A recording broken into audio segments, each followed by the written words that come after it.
Hello everybody, today we got a sad motovlog for you today. We're going to be driving up to Chris and Shan'ann Watts' old house. Take my motorcycle up there and kind of see what the house looks like.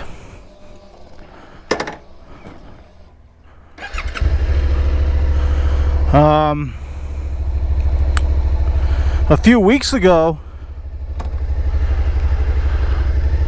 my wife and I were just hanging out, getting ready for bed. I was just, messing around on YouTube, and I came across this one channel called JCS Criminal Psychology. He's got a great channel. He analyzes criminal behavior, and like when cops are interrogating suspects and whatnot. And I came across his Chris Watts video, and it's a really good video of him getting interrogated by the police about his missing wife and his missing pregnant wife and his missing daughters. So I was watching that video, and I ended the video and I ended up Googling Chris Watts, and I saw that he used to live in Frederick, Colorado, and I was surprised about that, because Frederick, Colorado is about 10 or 15 minutes from where I live. And I saw that that's where his house was. That's where he committed the crimes at. And I was like, oh, no way. I didn't know he lived so close. Back in 2018, when he committed the crime, when he murdered his pregnant wife and his 2 children, I remember the story. It was a huge story, but I didn't remember where it had happened. I thought it was down in southern Colorado or something. I forgot exactly where he lived. But then when I was watching that JCS criminal psychology video, and I ended up Googling Chris Watts, I found out he literally lives 15 minutes or so from where I live. So, if you guys don't know the story, back on August 13th, 2018, Chris Watts, in the early mornings, like 2 or 3 in the morning, had murdered his wife by strangulation, and then suffocated his 2 children, whose names are Bella, who I believe was 4 years old, and Celeste, who was 3 years old. He had suffocated them with a blanket.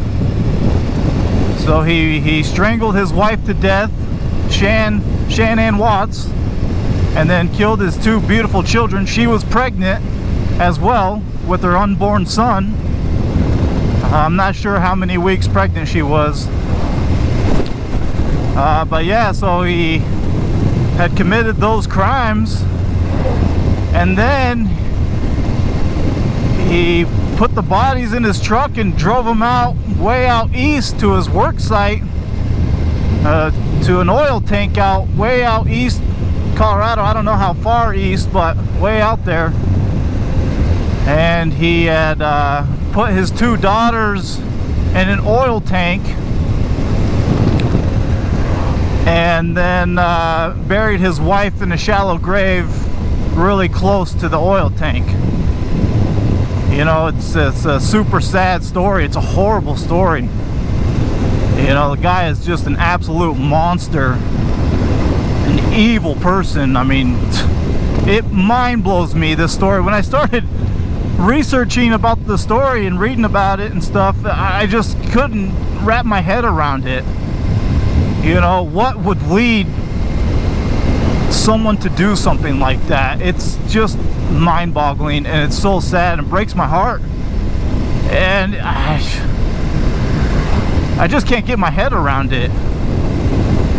The guy is just beyond a psychopath, beyond sick in the head. Evil doesn't even describe what he did to his own family, to his beautiful wife and his beautiful pregnant wife and his two beautiful girls. So yeah, we're really close to his house right now. We're gonna drive by it and see what it looks like. I know there's a new Netflix documentary that just came out. I believe it's called American Murder, The Family Next Door. Yes, I guess it's a pretty good documentary, just detailing you know, what happened during August 13th, 2018. So yeah, this little town is Frederick, Colorado. It's a tiny town, you know, I don't know what, 30 minutes north of Denver, Colorado. It's a tiny little town right off the highway of I-25. So yeah, this is the subdivision right here. A lot of nice houses out here.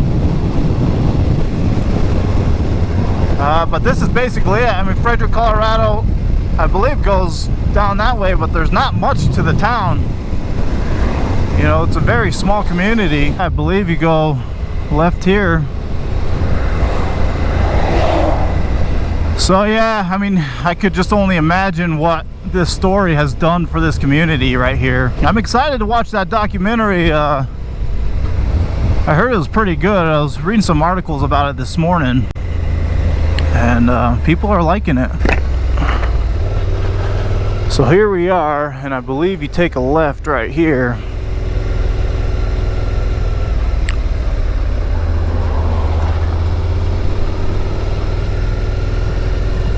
There's a house for sale.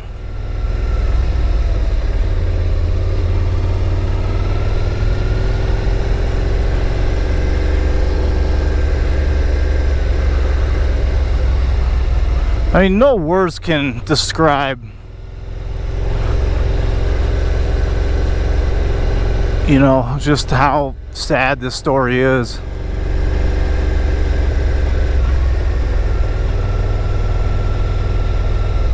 But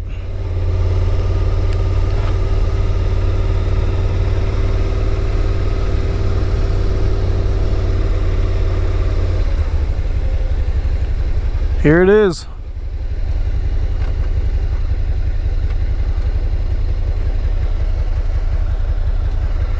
There's not a lot of people around, that's good.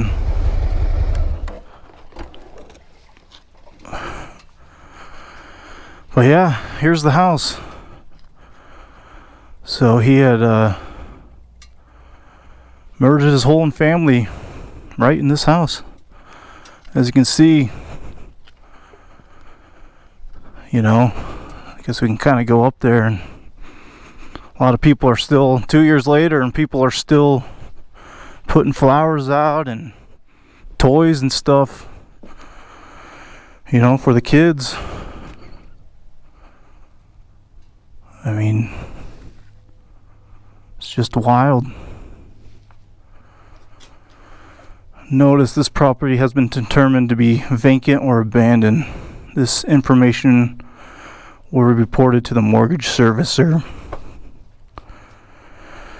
Yeah, people are still putting memorial gifts, which is awesome.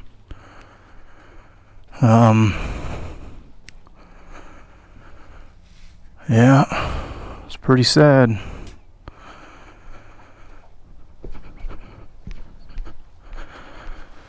But here's the house, and then I don't know if he still lives there, but his neighbor Nate, I believe, helped get Chris Watts convicted because he had a security camera over here, and I think it was pointing over here somewhere, and it showed that he was, you know, coming in and out of his truck like super early in the morning. Caught him on camera, and then when he took off and, you know, and put the bodies in the oil tank way east out there. Like I said, put his 2 girls in the oil tank and buried his wife in a shallow grave right next to the oil tank. But I mean, can you imagine what this story has done to this community? I mean, is anyone gonna buy this house? I don't know. It's a beautiful home, but here it is. Let's go up here one more time and take one more look.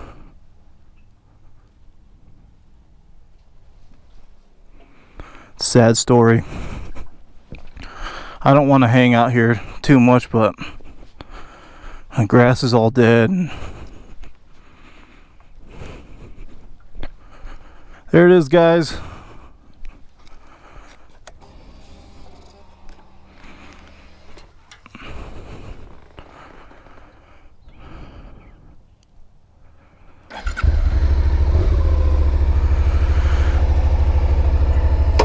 You know, so it's just a sad story, and my heart breaks for Shan'ann, Bella, and Celeste, and their whole entire family. I mean, he's obviously just a monster, Chris Watts is.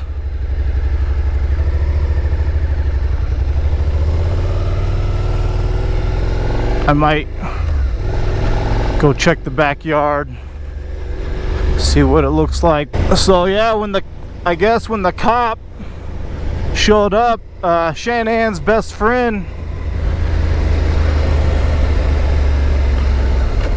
you know, called the police because she was worried about Shan'ann. She wasn't picking up her phone or anything like that. Her car was still in the house. She came by the house, her car was still in the house, and her shoes were still by the front door.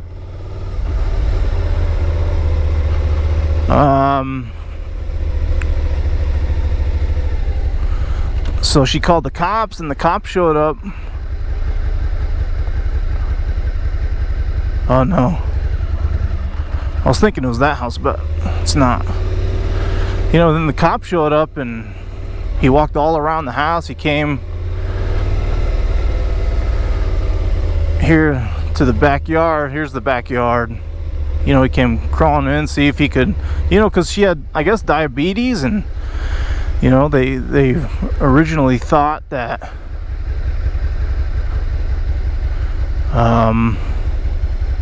yeah, it's just sad, but they originally had thought that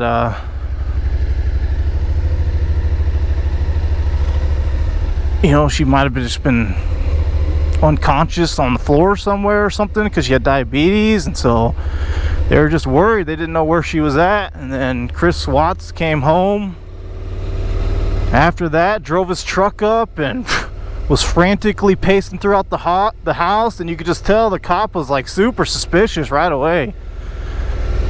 And then anyway, they interrogated him, and I guess he had admitted to killing his wife, his pregnant wife, and his 2 girls, Bella and Celeste. And he told them where he had put the bodies, and he got because he had you know, because he had pleaded guilty or whatever and admitted to his crimes, he got 5 consecutive life sentences, you know, but they took the death penalty away, and now he's rotting in jail for the rest of his life, which is fantastic.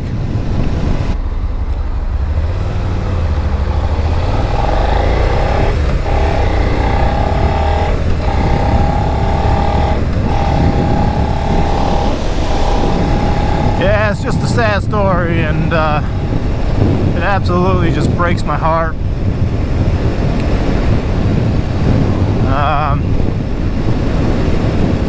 know, I just don't have a lot to say because,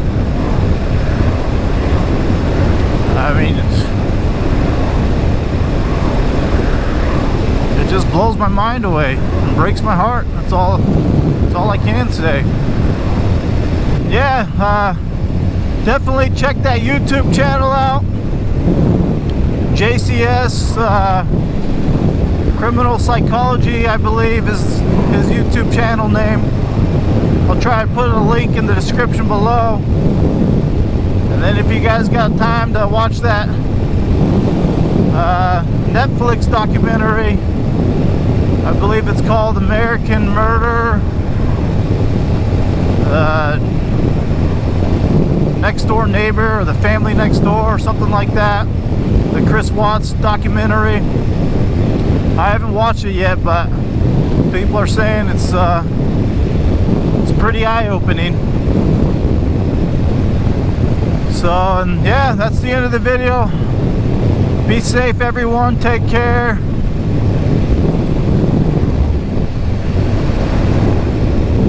And we'll see you next time.